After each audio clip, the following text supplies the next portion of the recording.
Welcome back to 90 Seconds Plus with Invercargill City Mayor Nobby Clark. We're going to start off today with the proposed or planned sale of Donovan Farm, not to be confused with the park, which is, to be fair, Nobby, I think some of the information that obviously the staff have put out is a little bit misleading or not a little bit confusing for a lot of people out there. So could you just clarify? But the thing is, not selling the park and all the beautiful, what is the park, the water and where the ducks and all that are and all that. It's actually the farm, which is. Yeah. And the farmhouse or where the pub is or that restaurant is, but it's more about the actual farm, which is obviously going to be beneficial for our city long term because we need more housing. Sure. So yeah, there has been confusing talk about that. Yeah. Staff have been working through a management plan for Donovan Park, of course, which is has the three functions in it: the rugby grounds, the bit down the middle which you talk about, you can drive through. It's got the duck pond, and the farm that's behind the restaurant. So they're the three components. Unfortunately, they're now going on to a longer-term plan, which they call a master plan. Yes. But unfortunately, the Reserve Act, which is what they operate under, does not require a master plan. It just requires regular reviews. So why they do both, I don't know, and I have challenged them about that. But anyway, because when you get to consultation, you're not meant to have a fixed view. Well, that's all right for staff to have that position, but for me, I want people to know what I think. So my view of the world is we need more elderly housing, so that comes in the form of retirement villages, comes in the form of elderly housing complexes that might have medical facilities attached, and we need some more top-end housing options as well. But more importantly, or just as importantly, is if we sell that land, we free up a source of revenue. Now, we're talking serious tens of millions of dollars now, which would offset some of the rate impact we've got. It doesn't mean that rates will be cheaper, it just means that we won't have to go into more debt to do some of the stuff we want around the city. And we've still got stuff that we've got to tick off. Rugby Park, the water tower keeps getting kicked back. That's my pet project. Is the water tower. I know, and other things as well. And so we just need to think that our major source of revenue should not be just rates. We've got to look for alternatives. And this is a freebie because at the moment we get little or nothing for it. Yes. The A&P show use it one day a year. Exactly. And some of the equestrian people do some horsey type jumping out there, which is nice. Yeah. But at the end of the day, those two functions could be in an Ascot Raceway, which is where they have good grounds, and I'm quite sure they'd accommodate. So we'd find other venues for those two things. We don't need to hang on to it. At the moment, we just run a few sheep on it. So my interest is only on the farm, not talking about the rugby grounds, not talking about the strip that goes down the middle. Yep. When you know how much land is involved at Anderson Park, it is as big as Queen's Park. Wow. It is huge. Yep. And people, the farm or the park? No. When you look at the overall complex with the three areas, the rugby grounds, the strip down the middle, and the farm, it's about the size of Queen's Park, which is massive. Yep.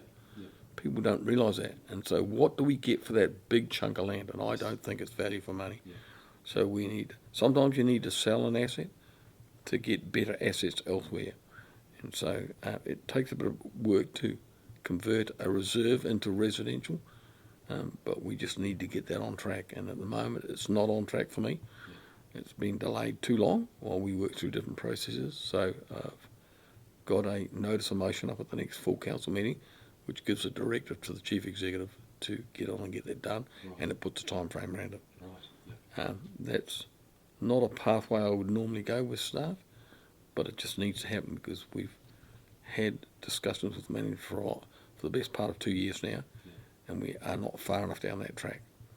And so if we're genuine about keeping rates low and still delivering a quality service to our community, we need to find more money than just rates. Yeah. So that's a significant source that we cannot let go of, but it is just the farm. Yeah. It's not the other two areas. Yeah. So I understand there was a public meeting last night. Obviously I wasn't there, but it would be interesting to know what the feedback is from the community and how many people turned up. It was pretty short notice. It was only a day before. Yep. So you're supposed to know about that. Yeah, I'm struggling a little bit with that, given that we want to move the farm area, why we would have that public meeting at the moment, but that's okay. I can't interfere with that, but I'm quite adamant where I want to go. Now, people say, I'm predetermined. Well, I am predetermined. That predetermination is that people want to know where my views are going. Yep. And I don't think there's anything wrong with being upfront about that. Yep. It's really farcical if you go out to a community, and we're about to go out to a community on Three Waters, and on the waste discharge consent at Bluff. Oh, yes. And if we don't put all our cards on the table, Yep. people will say, you didn't tell us what all the options were. Yep. And we often get feedback that council doesn't listen. Well, council does listen, but we don't always agree. Yes. So if you think we've got 20,000 ratepayers in the city, and we get 50 people coming along to say they're not happy, you've got to manage the weighting on that. Oh, totally. Because often it's the same few come along all the time. Oh, it is, yeah. So we've got to be careful. Yep. We don't have an ability on some key issues to canvass everybody. It'd be bloody great if we did, Yeah. but we don't. And so we just need to make a valued judgment sometimes. So that's where we're at with that. And obviously the other big news was what I'd call a bit of an ambush by the Southland District Council Chief Executive and Cameron McIntosh yesterday with their sudden media release out to the media that they're now keen to be look at the possibilities of a merger of the three councils in the region, from Southland District, Invercargill, Gore and Environment Southland. So what they've always been against us. What did they hit a bump to the head or struck by lightning? So I'm in the beautiful position of being able to give a viewpoint that's not coloured by the fact that I might be standing again. Yeah, exactly. So- Doing your own nest or so covering your own if- yeah. Yep. If I'm quite unemotional about it, I've said for a long time now, I think amalgamation is something we should consider. Whether that's one unitary authority or two, time will tell. I'm not sure I agree with the district chief executive that I think made a statement along the lines that it doesn't matter if everybody agrees, because the local government commission will make a decision on that. Yeah. I'm not sure about that position. Yeah. It's been my observation that Hawke's Bay tried some time ago in the last term, and Wairarapa tried as well. So they each had 3 small councils wanting to amalgamate, and the local government commission did not approve them. So they kept the autonomy there for each small community. So I think if you went into this exercise without the two of the 4 not agreeing to amalgamate, which is maybe Gore and Environment Southland were opposed, I think it would be dead in the water. So I just think we need to take time. I've got people all over the place ringing other people in other councils, and I just think this is not being managed well. Oh. And I just think I'm going to sit back, and it's not like me to be slow because I'm normally very quick on most decisions. Yeah. But I just think we need to take time to consider what's being proposed. Yeah. I think it will have come as a shock to some of the other councils Yes. to read about it in the media first. Oh, it was incredible yesterday. We got this random media release because the Southern District aren't good at actually putting out information from their council about what their council does from meetings or anything. So it was very out of the blue. I was shocked. But what I find is it must have left Horrell Nickel, the chair of ES, off guard because his communications team had to put out a quite fast media release, and then Gore later on did as well. So it was very little consultation before this sort of was thrown out there yesterday. I think the best option would it not be better with elections again, local body elections next year, to put it as a referendum or part of when we vote, do our voting next year, is tick yes, do you want the councils to the merge or not? Wouldn't that make sense? Well, it would do. I would have thought that would have been a vote catcher at the time, be it a referendum or just people could declare their positions on it, because there is economy of scale, no doubting that at all. We've only got about 100,000 in the total area, so having 4 councils or 1 regional plus 3 territorial councils, to me, is not sustainable going forward. We need to think about something else. If you look at Nelson as an example, Nelson City and Tasman, which sits in the rural area, both have different needs. One's urban, one's rural, and they split away into 2 unitary authorities. So there's the model, I guess.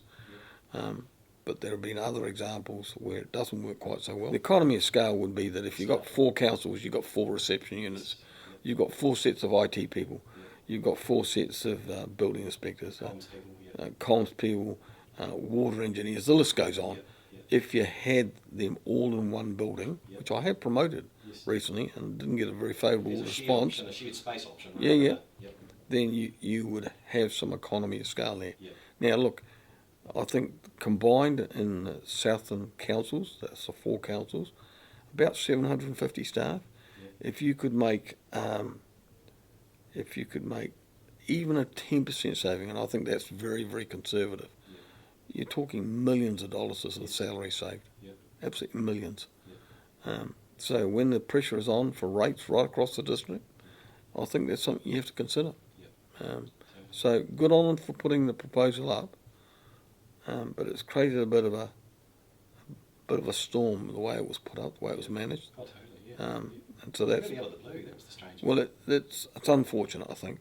I mean, I did get a telephone call, but not everybody did,